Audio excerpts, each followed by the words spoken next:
دوستو نشتہ مز اچھن مز کنن مز دوا تراؤن سۭتۍ روز پھٹان کن نہ ؤلِو بوزو ویڈیو کلپ پان تہ بوزو دوستن تامت تہ واتناو. آنکھوں میں دوائی ڈالنے سے روزہ ٹوٹے گا یا نہیں، کانوں میں دوائی ڈالنے سے روزہ ٹوٹے گا یا نہیں؟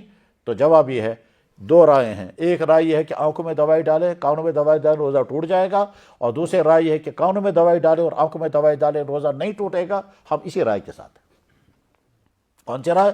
کہ آنکھوں میں دوائی ڈالیں گے، کانوں میں دوائی ڈالیں گے، اس سے روزہ نہیں ٹوٹتا ہے. لیکن کچھ حضرات کی رائے کہ نہیں ٹوٹ جائے گا. جو حضرات کہتے ہیں ٹوٹ جائے گا وہ کیوں کہتے ہیں، اور جو حضرات کہتے ہیں نہیں ٹوٹے گا وہ کیوں کہتے ہیں، اس کی ڈیٹیل عوام میں بیان کرنے کی نہیں ہے، شارٹ میں بتا دیں. میں ذاتی طور پر اگر مجھے آنکھ میں دوائی ڈالنے کی ضرورت پیڑی جائے گی، میں کہوں گا یار اگرچہ میں یہ سمجھتا ہوں کہ روزہ نہیں ٹوٹتا لیکن میں دوائی نہیں ڈالوں گا، میں افطار کے بعد دوائی ڈالوں گا.